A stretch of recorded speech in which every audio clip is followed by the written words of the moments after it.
Hey y'all, welcome back to Hopeful and Wholesome. We are diving into a little 3-part series here because we are collectively moving into a new incarnation cross in 2027. And what the heck does that mean? Well, that's what this mini series is about. This is a collective shift. When I say collective, like the earth, we all have our own incarnation cross. I'll explain what an incarnation cross is if you don't know. But the earth as a whole, us as a collective, is moving into a new incarnation cross. And this is a huge freaking deal because we have been in the last incarnation cross for over 400 years, which means that we are the only generation that is witnessing this collective shift into a new incarnation cross or this new theme. We're moving from the cross of planning. This is the one we're in right now, moving into the right angle cross of the sleeping phoenix. And there are multiple reasons that I am super excited and passionate about this and why I want to bring this episode to you. One of them is because this is something that no other generation for another 400 plus years is going to be witness to. But also, this is my personal incarnation cross. My incarnation cross is the right angle cross of the sleeping phoenix. So who better to bring you a series talking all about this, what it means for us as a collective, as individuals, what it means for the energy than me, because this is the theme of my life. And that's what an incarnation cross is. So if you've been feeling this kind of energetic shift lately, you've been feeling maybe there's been this kind of restlessness about you or are feeling restless in success. Maybe there's this disillusionment with this old, like, quote, do it right formulas. Like, I don't jive with the old formulas, the old ways of doing things. Maybe there's a less willingness to override your body, like a less willingness to kind of fall into that hustle culture and the hustle ways of doing things. Maybe things that used to work don't anymore. Maybe success feels a little hollow or empty. Maybe there's this fatigue that rest isn't exactly fixing. Maybe we're witnessing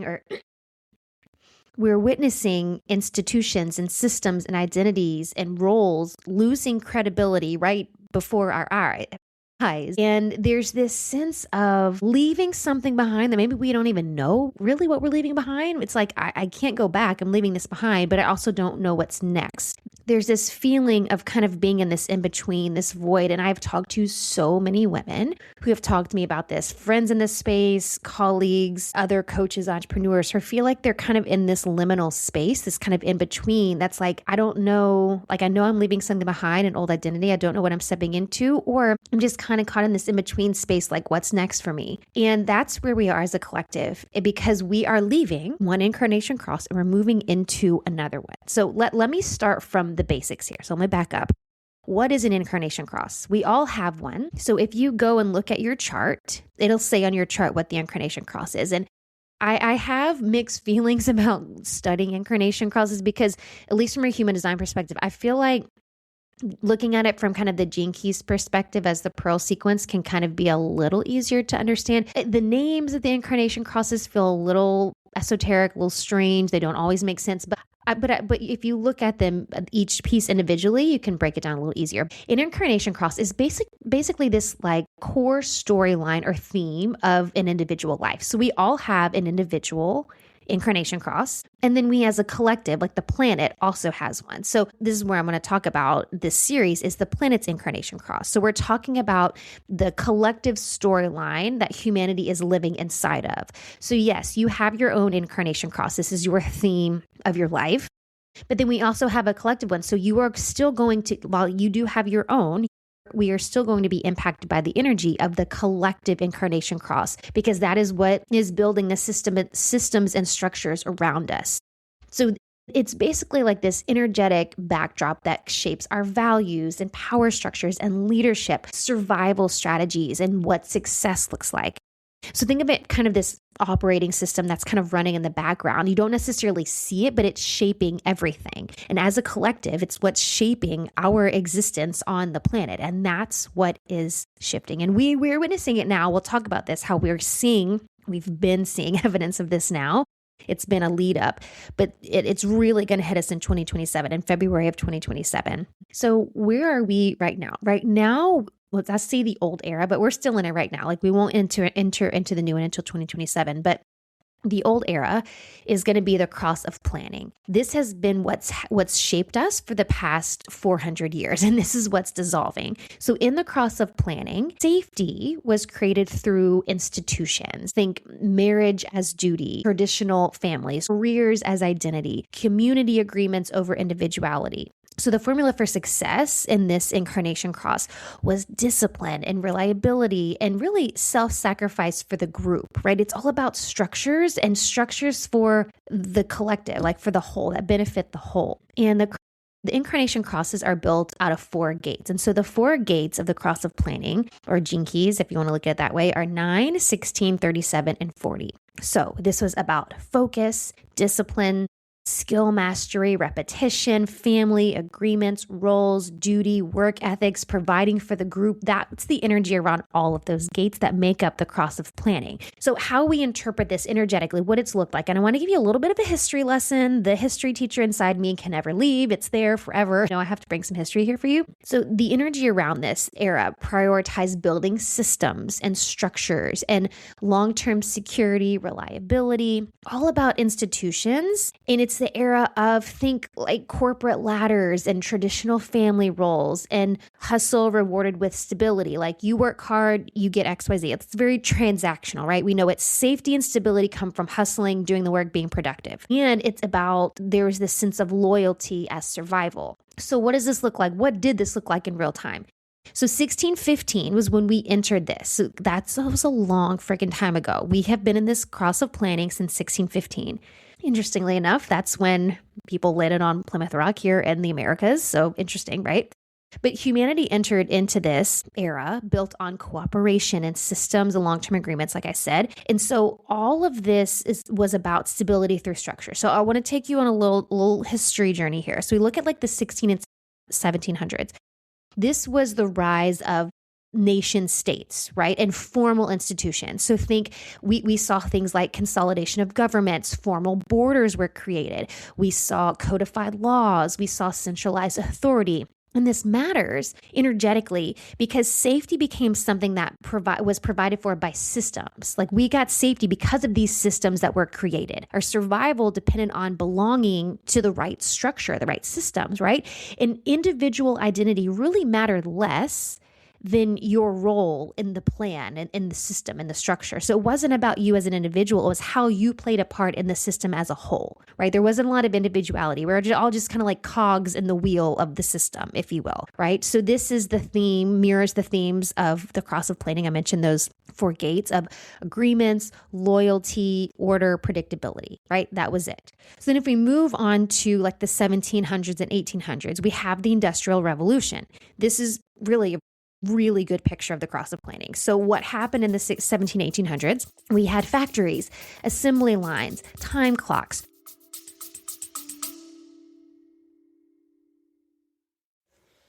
Hey, y'all, we'll get right back to the episode. But first, let me ask you this. You've built a vision that others admire. And you've built something that you're really proud of. But behind the scenes, your body feels like it's lagging behind. It just can't quite catch up to your brilliance and your mission that you have. That late night second wind, the foggy mornings, the hormone shifts, the endless push and forcing. You can't strategize your way out of that. And you already know you don't need more supplements. You don't need another supplement stack. You also don't need another side hustle disguised as self-care because nobody wants to have their health as a side hustle. This is about recalibrating your entire ecosystem. And that's why I created the Quantum Reset, a premium 3-month high-touch healing experience for visionary women who are ready to feel as powerful in their bodies as they do in their business. Inside, we decode your nervous system, your minerals, your hormones. We read your labs like the sacred text that it is, so we have actual answers. And then we pair that with deep energetic recalibration, subconscious release. We use gene keys, we use human design, and true embodied healing. This isn't about fixing burnout, because that's not what we're doing here. This is about becoming the woman whose body is powerful, whose body is completely electric, whose energy, clarity, radiance finally matches the size of her mission. If you know your success isn't meant to cost you your vitality, and you're ready for a science-backed, spirit-led reset, then the quantum reset is your invitation. So check the link in the show notes or send me a message on Instagram, and let's bring your body back online with your brilliance. Now, let's get back to the show. Productivity as valuable, as virtue, right? If you are productive, you are a valuable member of society. Humans were valued for output. That's it. Not as an individual person, but as they were valued for output as a part of the whole, because they were helping the collective, right? Life force was redirected into work. That was it. It was all about output and work. There was really no value on intuition because it was all about efficiency. It was getting things done. The body was a tool. Discipline, repetition, productivity, those were the things that were rewarded. So this reflects back to things we were talking about, those 4 gates, right? Focus, repetition, that's gate 9. Skill mastery, this is gate 16. Work and duties, gate 40. And then providing for the collective, that's gate 37. That's what the Industrial Revolution was all about, getting more things done quicker, more efficiently, because we have these systems in place. That's what was set up. So then if we move into the 1800s and early 1900s, we have the expansion of the middle class and the, quote, social contract, if you will. So here's where it starts to get interesting, because the promise of this time was very clear. You work hard, you be loyal, right, to the powers that be, you follow the rules, and if you do all of that, you'll be taken care of. That was the promise. You do all that, you'll be taken care of. Because at the heart of the cross of planning is sacrifice for the group, and the group will protect you. That was a promise, right? You are not you as an individual, you are part of the group. So you do your part for the group, and the group will protect you. So this is when careers were created as identity, right? This is where marriage it meant economic stability. Gender roles were very rigid, and reliability was more important than authenticity, right? That was what was safe. Now, when we get into a little bit later into the 1900s, we enter into the world wars, right? So this is like early to mid 1900s. Now, this is, I feel like, is a really extreme expression of the collective planning energy of this incarnation cross. So in this particular time, what this era required was mass coordination, obedience, national loyalty, and it was about personal sacrifice for the greater good. Think about the world wars, right? You were sacrificing yourself for the greater good. We were protecting ourselves from enemy, right? Foreign enemies. So it was all about this obedience, national loyalty, all of that. And even after the wars ended, that pattern stuck because now we had strong governments. We had institutional authority. We had very clear hierarchies. And the systems were designed to prevent collapse through control. It was all about big government. All of it was about big government, strong government, all having the authority and having a very clear hierarchy. Now, when we get into like mid 1900s on, so like basically like 1950s to 1990s, here is where we kind of hit the peak of the cross of planning. And here's when around the 1990s is when we started to see a shift. So in the 1950s to the 1990s, we saw this post-war stability and corporate life emerge. I think we saw corporate ladders, we saw pensions, we saw these 30-year careers. We saw, people stay at their jobs. They stay at the same job that they had when they got out of college, university, right? 30-year careers. This really strong nuclear family was ideal. We had very predictable life trajectories, right? You cross off the box. The American dream was very clear and very precise. You go to school, you keep going to school, you get the education, you get the job, you stay at the job forever, you have the family, the kids, the house, you put your stake in your pension and your 401k or whatever, and then you retire. And that's it. Everything's very predictable, very linear. So success during this time looked like stability, really stability over satisfaction. It wasn't about, do I love my job? It was, do I have a stable job? And many of you listening, all of you listening who were born, I'm sure there are some that were born maybe after the 90s, but most of us lived through some of this, maybe not all the way from the 50s to the 90s, but we lived through a lot of this. So we saw that it wasn't about, am I satisfied in my job? It's, do I have a stable job? Do I have a stable outcome or income? Do I have a stable income? Do I have a stable family life, right? It's about stability over satisfaction. It was about security over self-expression. I just need to know that I have a secure job. self-expression wasn't even, there's really no value placed on self-expression, right? It was about fitting in over standing out. And this is the world that most of us were raised in. I mean, even if you were born after the 1990s, this is still there. This is still there. So this is the world we were raised in. Now, the cracks begin in the late 1990s to the early like 2010s. This is when things started to shift. So we started to see things like burnout epidemics, right? We started to hear that word burnout starts coming out in like, the 2000s. I feel like it was never talked about before then. So we're starting to notice some cracks in the foundation, if you will, right? We start to notice there's burnout epidemics. We start to notice the mental health crisis. Like, okay, people are seriously having issues with their mental health. Like the way things are structured, there are effects on our mental health. Now, I'm not saying we put the two together, but we're starting to see, okay, there's a mental health crisis.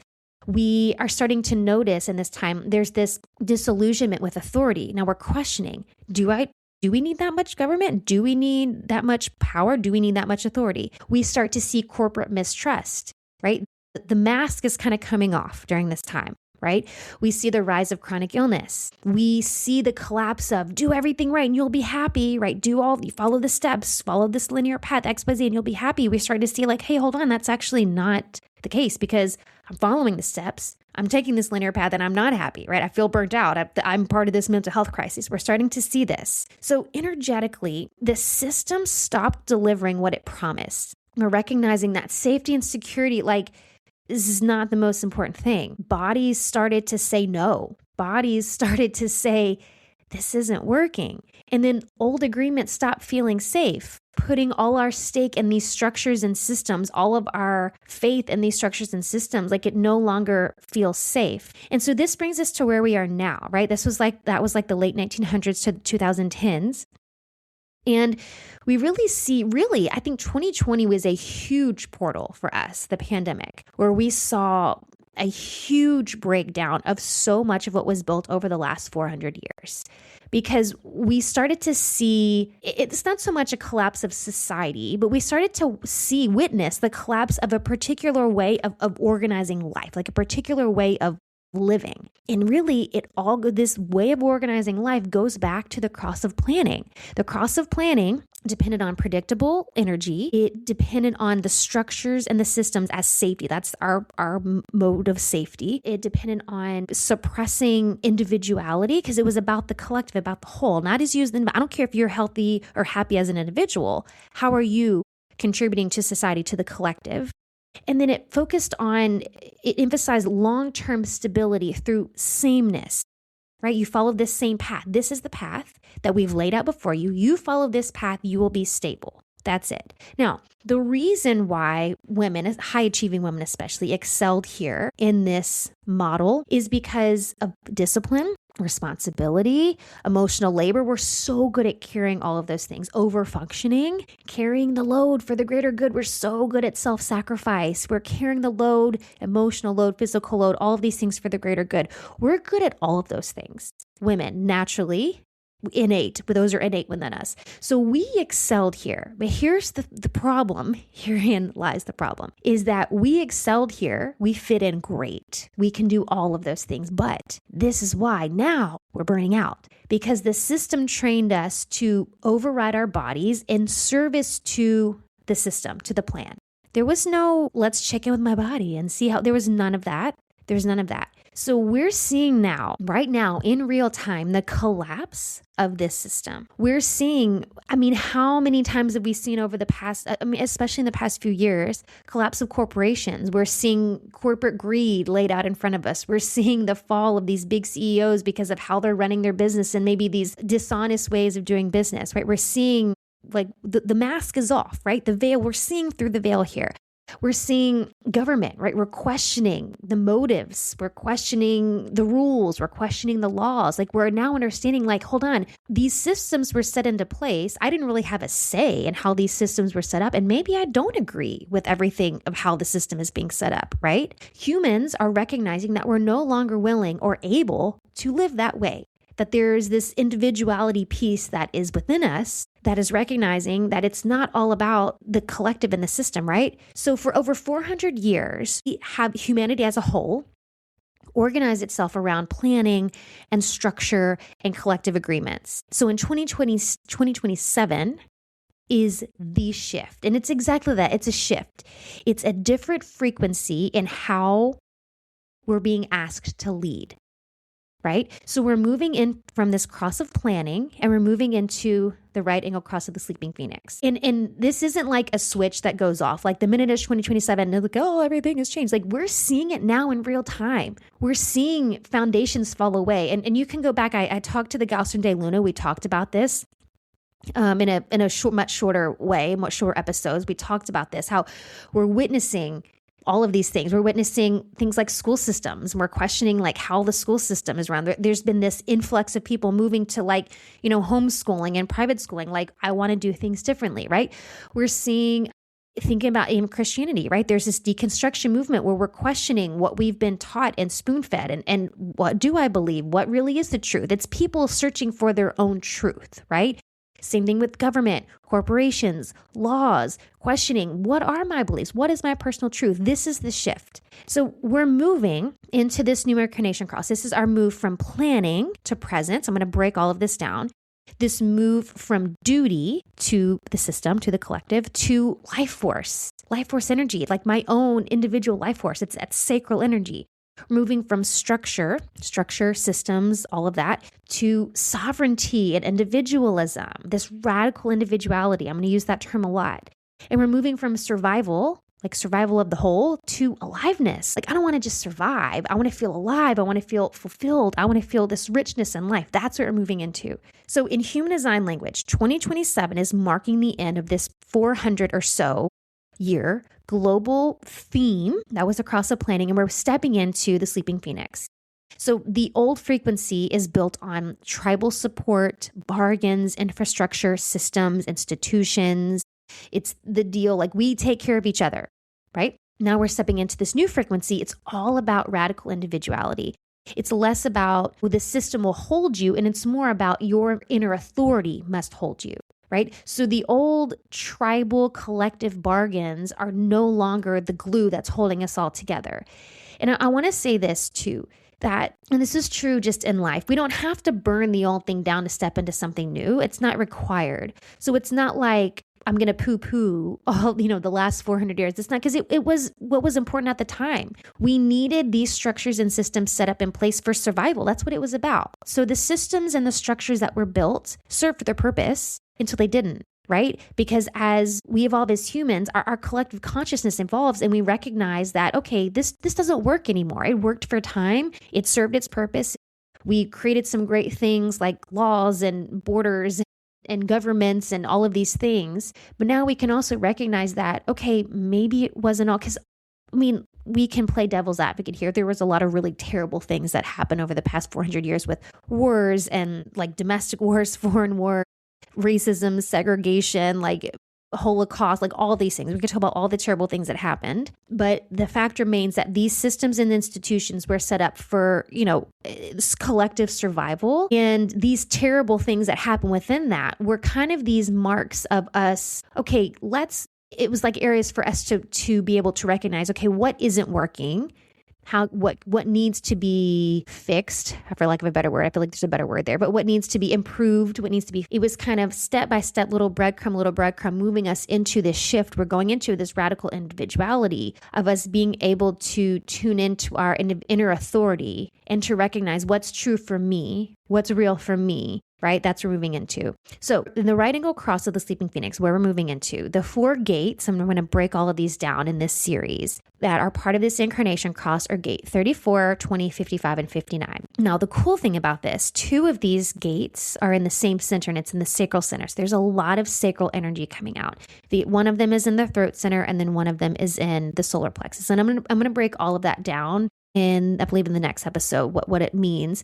But I just want to give you kind of an overview in this episode and let this be kind of to set the stage and set the stage of where we've been and where we're going. So gate 34, or gene key 34, if you'd rather look that way, this is about life force and power and self-sourced energy. Okay, think about this. Gate 20 is about presence. It's about truth in the now. It's about authenticity. This is what we're moving into. Gate 55, which I love, this is my conscious sun, and this is going to be our collective conscious sun. This is about freedom, emotional freedom. It's sovereignty, abundance. And then gate 59 is about intimacy, and this is intimacy with self and others. It's about connection. It's about presence. It's about breaking barriers. So these are really, really exciting things that we're moving into. I'm really excited about this. Now, so this era, like energetically speaking, is about individual empowerment, individual sovereignty. It's about the individual. I'm going to say that so many times. It's about the individual. This is about self-trust and inner authority over external authority and rules. So again, there's energy of questioning, but also maybe leaving behind some of these external authority and rules and questioning what's true for me, what's real for me, what do I believe, what do I agree with, right? There's this energy as currency rather than effort. So it's basically looking at energy over effort. So it's not about efforting my way forward. It's about energy, understanding energy as currency, using energy as currency, recognizing my energy matters more than my effort. Right? This is about personal truth over prioritizing personal truth over social roles and kind of pulling away from whatever roles I have identified with. And I have a really great episode coming out. It's not going to come out for probably another month or so, but it's about this and the kind of these roles that we take on. It's a really great episode that I feel like will go so well with this. So keep an eye out for that. But it's kind of this uncovering the roles that we've forced ourselves into, or the identities, if that word makes more sense to you, that we've forced ourselves into, and looking more at personal truth, right? And personal leadership. It's also about presence over planning and about truth expressed in real time, because that's that gate 20 that I'll talk about. And this is about the collapse and the mutation from the collapse. So if you think about a phoenix, right? A phoenix burns and rises from the ashes. That's where we're going. That's where we're headed. That's where we're in, really. I mean, that's where we're in it. We're in it.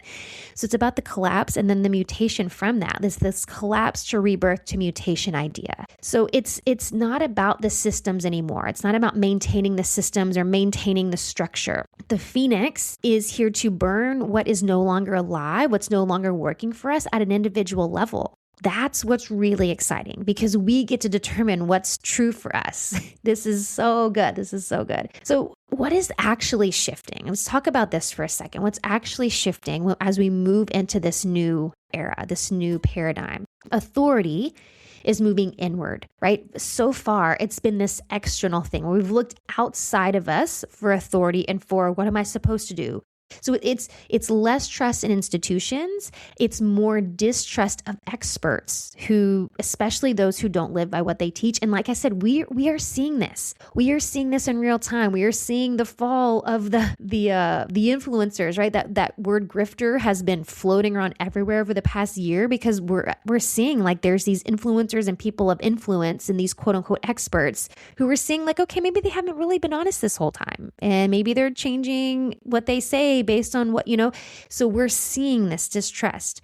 There's also this pull towards embodiment and intuition and lived experience. So there's going to be this value placed on that. Again, taking it away from the systems and the structures and pulling it more inward, the embodiment, the intuition, lived experience, which is really exciting that we can, it's kind of this call to go inward more, which I feel like is really exciting. Now, another thing we're looking at is identity is destabilizing. So we're going to see that careers no longer define our worth. And like I said, I feel like 2020 was this huge portal for us where we really questioned, especially after 2020, right? When the pandemic kind of died down and it was time to quote unquote go back to work, and people were like, hold on, do I want to go sit at a desk all day? Like, do I want to go drive, spend 1 to 2 hours of my day commuting to drive into an office? And like, is this really how I want to live my life? Recognizing that our careers don't have to define us or our worth or run our life, right? Roles are going to feel restrictive. So there's going to be this push to kind of let go of the roles that we've really identified with, these like letting go of these identities that we've attached ourselves to. And it's going to also look like us questioning, who am I without my productivity? It's going to become a real question. Who am I without my productivity? Who am I without that? So these identities are going to start to crumble. Energy, as I mentioned before, energy is going to become the currency. So time management is not going to be, it's not a priority. It's going to stop working. It's not going to be about time. Burnout is going to become a hard stop for us. Burnout is going to be the sign, like we're going to recognize more and more energetically when we're feeling burnt out. And this is going to be the sign like, no, this is a no for me. And people are really going to be forced to listen to their bodies, which I feel like is one of the most exciting pieces for me, because this is what I help women understand, is how to listen to their bodies. But it's going to be this internal message to listen and take note and figure out what your body's trying to say, because it's going to be more about energy than the output and the productivity. The other thing is, because one of these gates, like I said, I'll explain all this in part 2. One of these gates is in our solar plexus. There's this emotional intelligence piece and this emotional truth piece that's going to rise to the surface. So we're going to see suppressed feelings come to the surface. We're going to see this push to no longer have to suppress and repress feelings. We're going to see the areas where maybe numbness or dullness of emotions were maybe valued or no longer, right? We can let go of that.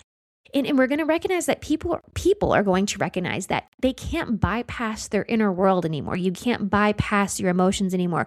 We're going to see the importance of emotion. We're going to see how emotions impact us on a physical level. We're going to see how emotions impact every area of our lives. This coming, and again, we're seeing this. We've been seeing emotional intelligence.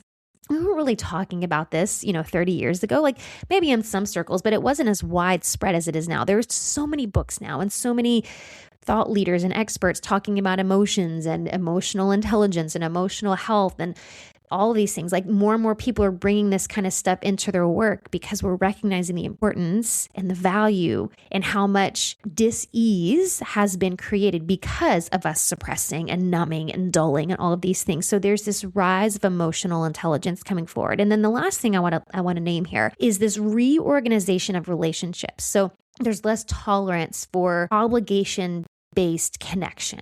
There's more of a inner guidance to determine what relationships I want to have in my life and what relationships are important to me.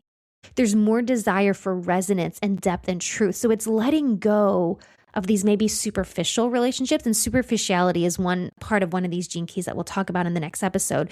But this superficiality is going to fade away. We are going to recognize that we want more depth and truth and resonance, and not just surface level superficial relationships. Community is going to become energetic rather than contractual.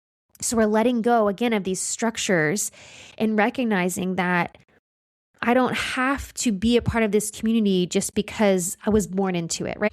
What comes up for me around this are things like politics or religion, right? Where you're born into a specific religion, right? Because your family practices a specific religion, or politics. Your family is a specific, affiliated with a specific party, and maybe that's what was taught to you. But then you're recognizing like this, like I'm letting go of this. Like I want to go where I feel energetically connected, energetically drawn, not just because I was born into it and it's not a contractual thing for me. Like I can see where I feel energetically drawn, and it's going, that's how relationships are going to be organized now. Now, all of that being said, this sounds really exciting. At least to me it does. It sounds really exciting. Like, oh, this is going to be great.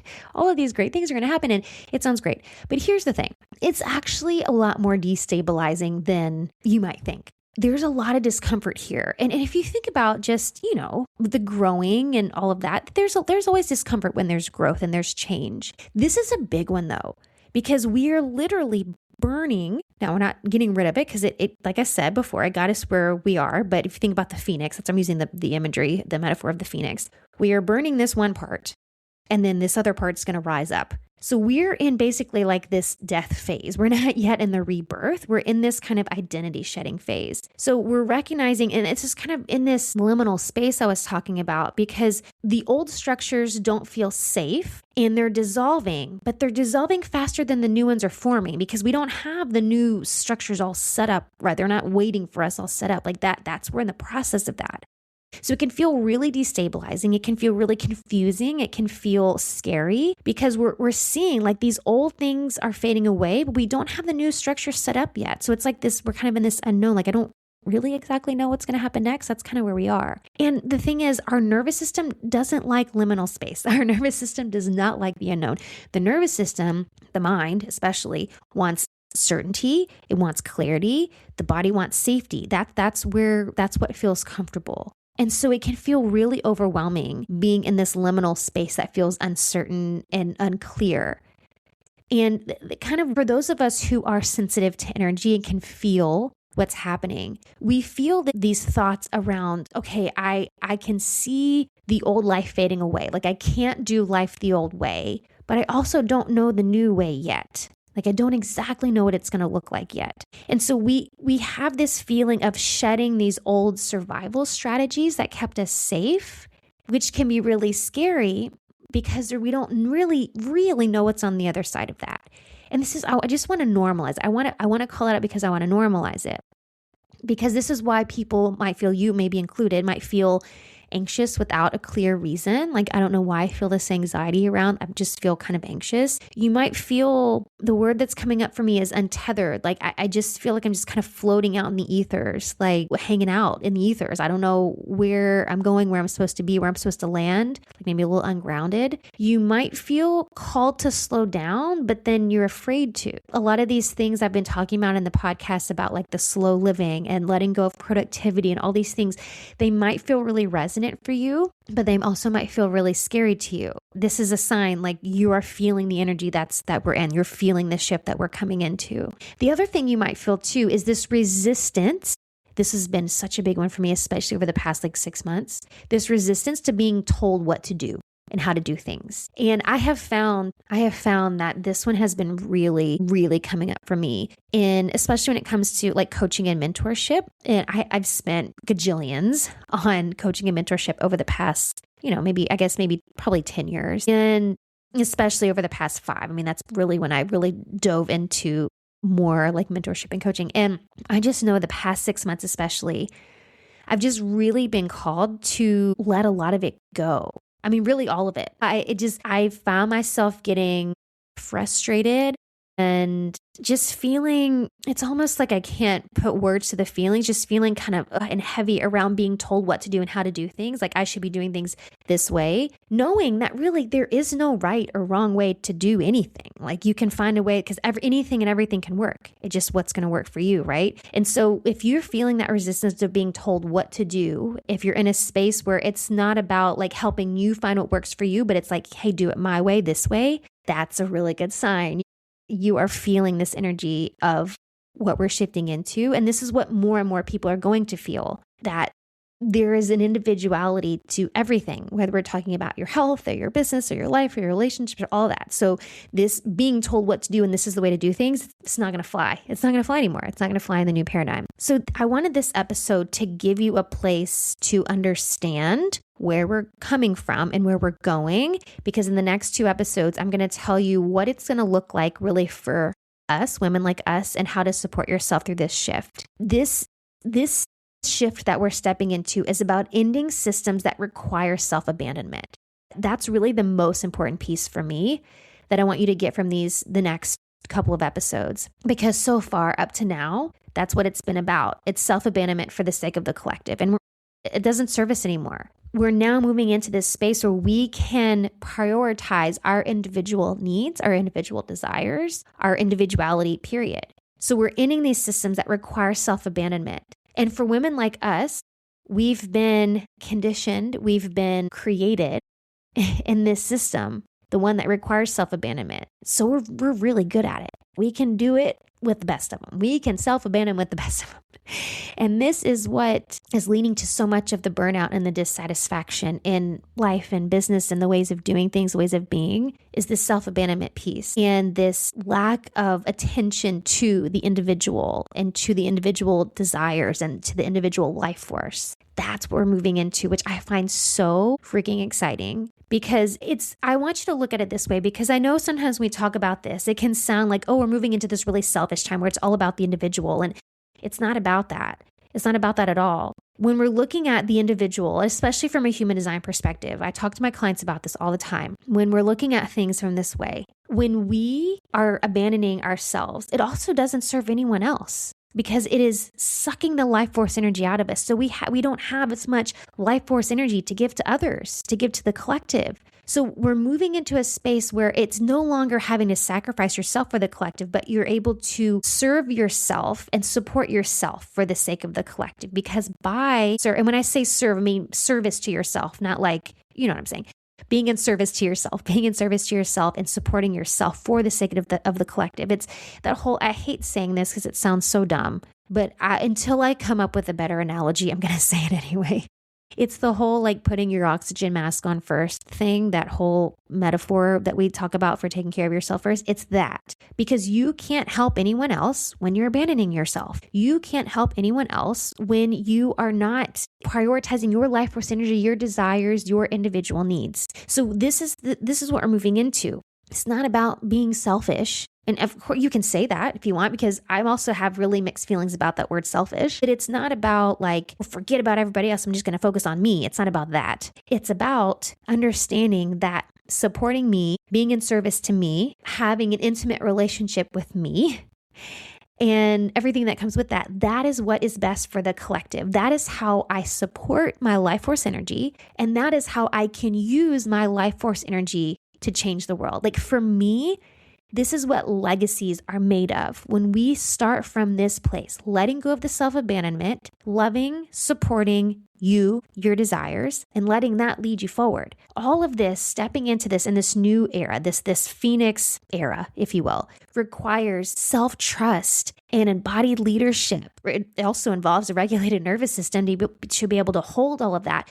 But it also requires this integrity, this energetic integrity, being in integrity with your energy and how your energy is designed to move and flow and be. That's what it's asking for. So in the next episode, I want to talk about who is being activated by this shift, because spoiler alert, it's you. If you're listening to this, it's you. And why women like you listening are right on time to the conversation. So if you're like, I've never heard about this before, I feel like I'm behind, I feel like I should have been doing something to prepare. Like, no, that's not what I'm saying at all. You're actually right. Actually, you're early. You're not even on time. You're early, because a lot of people aren't even going to know this until it slaps them in the face, and then they're faced with it and they're like, what the heck is happening? You're going to be prepared. You are going to feel self-sourced and supported, because you're going to know what it's going to require, and you're going to have the energy and the body to be able to carry yourself into this. So I want to go back to that legacy piece I mentioned a second ago, and I want to put something on. I'm going to talk about this more over the next couple of episodes.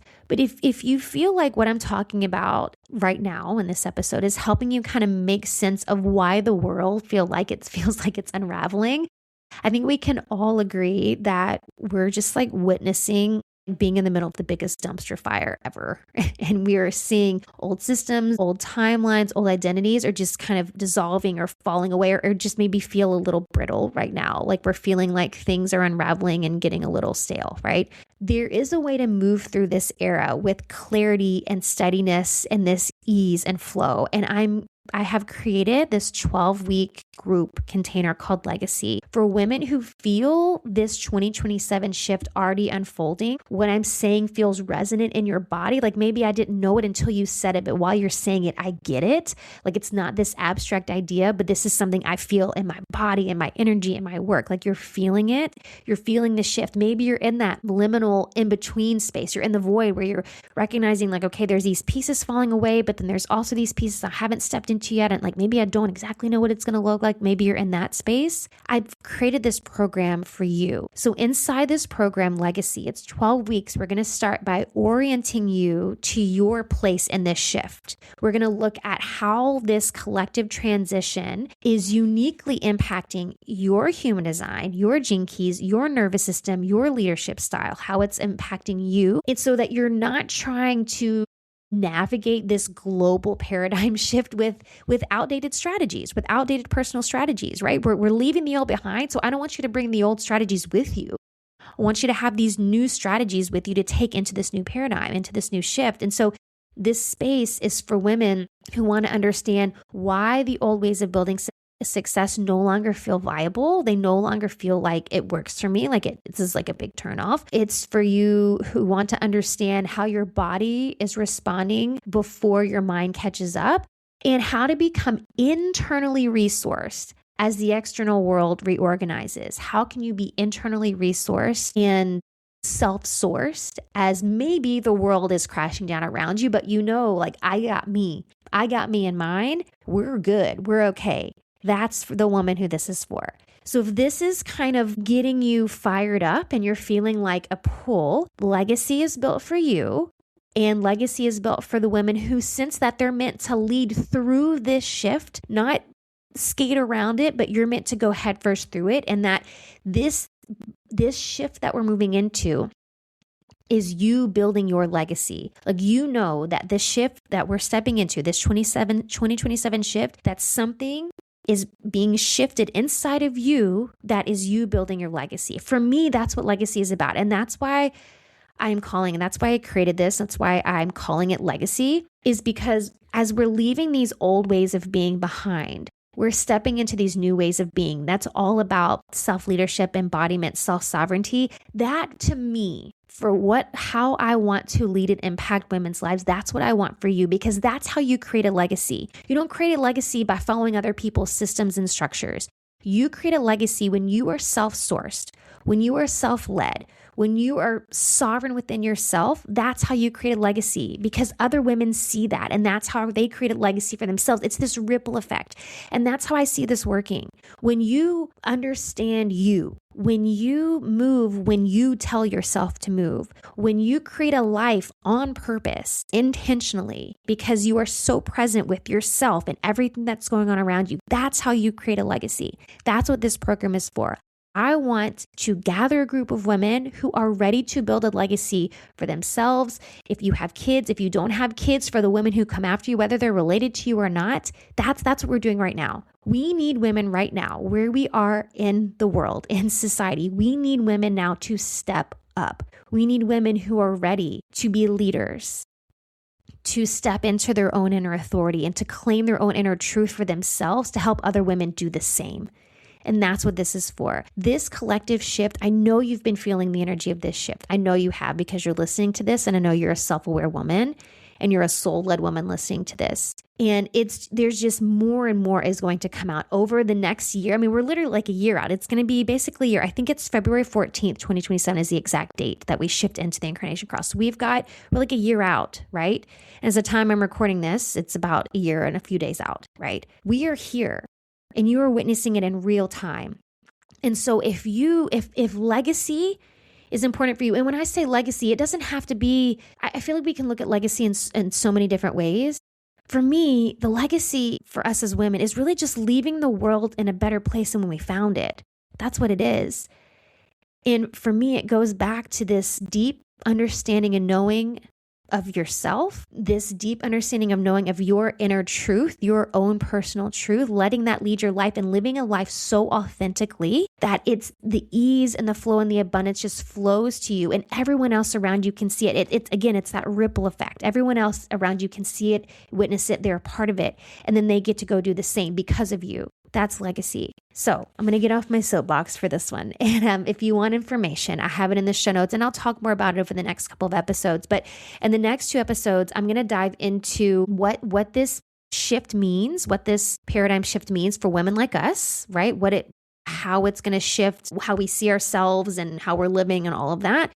And then part 3 is all about how to prepare your body and your energy, your nervous system, and all of that for this shift. Like, how do we regulate ourselves? How do we embody all of this that's coming up? So it's going to be kind of this practical integration of all the things, and it's going to be really good. So I'm really excited for this series. I love talking about this because I feel like it's so relevant and it's going to be so impactful. So if you were interested already and you want more information on legacy, go to the show notes and you can check it out. There's some additional add-ons for those of you who kind of want to zhuzh up your experience in there. If you want to add on some testing, frequency recalibration sessions, if you want to do some work with me to kind of read your energy field and see kind of where you might have some sticky points of as you're going to step into the 2027 shift. And there's payment plans available, all the things. So go to the show notes, check it out. I would love to hear from you on Instagram or email if you were already like, holy cow, this is like, I'm so interested in this. I want to know more. I want to talk more about the shift. Like, I could talk about this all day. So you can send me a note. We can chit chat about it. I will see you in the next episode of the series.